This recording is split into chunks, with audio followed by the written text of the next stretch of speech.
변상욱의 기자수첩, 변상욱 대기자 나와 계십니다. 어서 오십시오. 예, 안녕하십니까.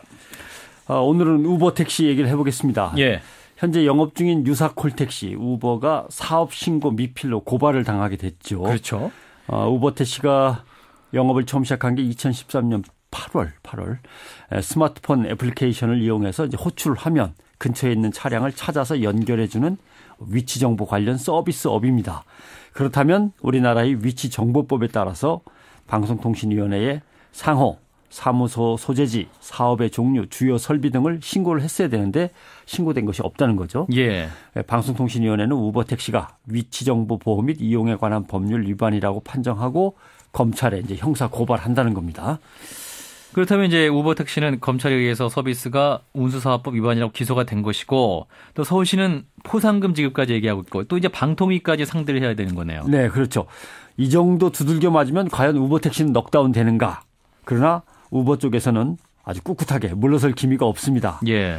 어차피 시장의 벽을 허물고 기존의 시장을 무너뜨리면서 진군해 나가는 게 우버 택시의 영업 스타일이기 때문에 뭐 그냥 꿋꿋하게 나가는 거죠. 우버 택시 운전자가 만약에 적발돼서 서울시에서 벌금을 물게 된다 그러면 우버 택시 운전자에게 벌금도 대신 내주겠다는 거 아닙니까? 회사가. 예. 예. 우버는 어느 나라에서건 영업이 평탄치는 않습니다. 현재 50개국의 250개 도시에서 영업을 하고 있는데 우버 택시를 반대하는 기존 택시들이 이제 반발이 크고요. 전 세계 택시 업계에 충격을 준 거네요. 그렇죠. 그러면. 서울을 비롯해서 파리, 마드리드, 바르셀로나, 런던, 밀라노, 베를린 세계 주요 도시에서 다 택시기사들이 반대 시위를 열고 난리가 났습니다. 예. 고발하고 재판에 붙여지고 제재를 계속 받고 있죠. 우버가 시작된 미국에서도 뭐 상황이 그렇게 좋은 건 아닙니다. 각 주마다 법이 달라서 뭐 이런저런 대우가 다릅니다만 우버에 대한 규제와 허용으로 미국에서도 논란이 크죠. 중국 교통부가 나서서 자가용 차량을 택시처럼 영업용으로 운행하면서 승객을 태우는 건 불법이다. 예. 예. 그리고 이런 앱을 개발하려거든 플랫폼에서 택시나 자동차 영업 면허를 이미 갖고 있는 업체 차량만 골라서 연결해 주도록 설계를 하라. 그러니까 지금 택시 영업하고 있는 그 택시들하고 영업을 해라. 아하. 왜 일반 자가용을 불러다가 영업을 시키느냐 이런 얘기입니다. 그래서 아무튼 중국에서조차도 만만치 않습니다. 그러니까 미국, 중국뿐만 아니라 뭐 전 세계에서 지금 만만치 않은 것인데 그래도 하고 있단 말이죠. 그렇죠. 뭐 든든한 배경이 있는 건가요? 가장 든든한 배경이 뭔가 생각해 봤는데 예. 이용하는 사람들이 많아요. 이게 제일 배경입니다. 수요가 있다. 예. 연말 연시 이번 우리 크리스마스 연말 연시에도 우버 택시 이용자가 대단히 많았다는 거 아닙니까? 예. 이용자가 분명히 계속 늘고 있다. 결국은 우리한테로 넘어오고 이용자가 많아지면 시장은 열릴 수밖에 없다. 이제 이렇게 우버는 생각하고 있고요. 예. 우버의 기업 가치가 그래서 300억 달러가 지금 넘는다고 하는 거 아닙니까? 대단하네요. 예, 300억 달러입니다. 그래서 우버에 투자하는 회사도 늘고 있습니다. 맨 처음에 투자한 사람은 아마존을 창업한 제프 베조스였고 투자사의 골드만삭스도 여기 투자하고 있습니다. 구글 벤처스도 여기 투자하고 있고 텍사스 퍼시픽 그룹도 여기 투자하고 있고. 이름만 아는 기업들이 다 투자. 예, 대단히 큰 세계 굴지에 이제 돈 가진 사람들이 투자를 하고 있고 예. 여기에다 각종 사모펀드, 헤지펀드들도 투자를 해놓고 있고 중국에서 가장 크다는 우리로 치면 네이버 정도 되겠죠. 중국의 포털 사이트 바이두도 우버에 투자를 했습니다. 그러니까 이렇게 만만치 않은 거대한 글로벌 기업들이 우버에 대해서 가치를 인정하면서 투자를 하고 있는 거죠. 예. 그래서 우버는 택시뿐만이 아니고 택배, 화물 운송, 식료품 배달, 물류 전반에 지금 진출을 하고 있는 중이고요. 그리고 이렇게 남의 나라에서 영업하다가 욕을 먹으면 욕을 먹는 만큼 생기는 게 있어요.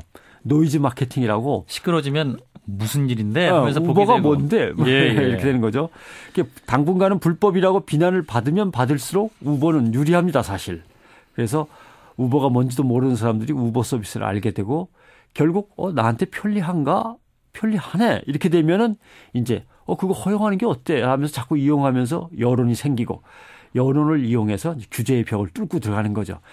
박 대통령께서 또 우리도 규제의 단두대에 올려라 막 그랬기 때문에 예. 이것도 단두대에 올려주십시오라고 이제 또 요청을 할 겁니다. 보나마나. 뭐 그러나 이제 택시라는 것이 명백하게 정식 법적인 허가를 받고 영업을 해야 되는 거 아니겠습니까? 그렇죠. 웬만한 나라에서 택시는 허가제입니다. 예. 왜냐하면은 안전 문제가 있어요. 사고가 났을 때 피해 보상을 어떻게 하고 처벌을 어떻게 할 거냐의 문제도 있습니다. 그다음에 어떤 도시의 인구가 몇 명 안 되는데 택시가 무지하게 많으면 택시기사는 굶어 죽는 겁니다. 그렇죠. 그렇기 때문에 그 수요와 공급을 조절해가면서 사업자를 정해야 될 필요가 있기 때문에 예. 거의 모든 나라에서 택시는 사업 허가제입니다. 또 당국의 감독으로부터 너무 멀리 있으면 택시의 운전기사와 승객만 타고 있기 때문에 승객이 범죄자가 될 수도 있고 운전자가 범죄를 저지를 수도 있고 이런 문제에 이제 노출돼 있다는 거죠. 예. 이런 점에서 우버는 또 이런 주장도 해요. 그런 점에서는 우리가 더 안전하다.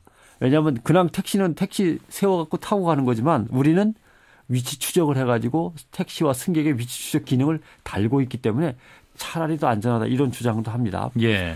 그다음에 이제 교통사고는 보험으로 어차피 처리하면 됩니다. 그러나 세금 문제가 있어요. 이건 조금 세금 문제. 우버가 받는 수수료의 20%는 어디로 가느냐. 우버 본사가 있는 네덜란드로 가버립니다. 예. 우리나라에 내는 세금이 없습니다. 아하. 그러니까 플랫폼 사업자라면 세금을 안 내도 됩니다. 구글이나 애플도 지금 우리나라에서 세금 안 냅니다. 물론 우리나라도 지금 부가세법을 갖다 고쳐가지고 10%씩 애플이나 구글한테 받아내려고 지금 관련 법을 고쳐놓고 있는 상태죠. 예. 자, 당분간은 플랫폼 사업자라면 문제가 없는데 이게 지금 플랫폼 사업자냐, 택시 사업자다라고 지금 인정을 자꾸 하게 되니까 여기서는 세금을 내야 되는 건데 세금 문제가 걸려 있죠. 예. 아무튼 우버는 우리는 택시 운수 사업자가 아니다. 고객을 영업 차량과 만나게 해주는 플랫폼 사업자다. 이렇게 이제 주장하면서 끝까지 버티고 있는 겁니다. 네. 뭐 이제 노이즈 마케팅 논란까지 있는데 근데 이제 이런 애플리케이션 기반의 콜택시는 우버 택시뿐만이 아니잖아요. 그렇죠. 뭐 네이버 같은 경우 우리나라에서는 영업 불법이라고 하니까 일본에서 영업을 하고 있죠. 라인 예. 택시를 내놨습니다. 그리고 이제 라인 택시가 일본에서 성행하고 국내로 이제 들어오면 되는 겁니다. 다음 카카오 역시 서울 택시조합하고 협약을 맺고 카카오 택시를 내놓습니다. 이거 사법적인 영업입니다. 예. 예. 그러니까 기존의 택시업자와 그렇죠. 협력하는 카카오 뭐 기사 방식으로. 회원들을 택시조합회에서 택시조합 사업 연합회에서 모아주고 예. 다음 카카오는 여기에 관련된 서비스 모바일 어플리케이션하고 시스템 개발, 정책 홍보, 마케팅을 담당하고 서로 이제 윈윈하는 거죠. 예. 택시 연합회는 택시기사들을 회원으로 안정적으로 공급해주는 역할이고. 자, 이렇게 되면 이제 기존의 우버나 이지는 타격을 받습니다. 여기에 이제 순수 국내 개발인 피리택시라는 것도 있어요. 예. 피리택시는 요금 비교 기능, 계산 기능, 결제 방법 등이 이제 특허를 출원해서 낸 피리택시도 있습니다. 이렇게 되어 이제 점점점 국내 업체들이 이제 힘을 키우니까 우버도 영역을 넓힙니다. 서울에서 이제 인천으로 가고 있죠. 예. 여러 가지 전략을 세우고 있고 해서 과연 이 앱을 기반으로 한 택시가 어디까지 갈 거냐. 예. 과연 문제는 역시 이용자가 얼마나 늘어나는가 여기에 예, 달려 알겠습니다. 있습니다. 네, 여기까지 들어가죠. 변상욱 대기자였습니다. 고맙습니다. 고맙습니다.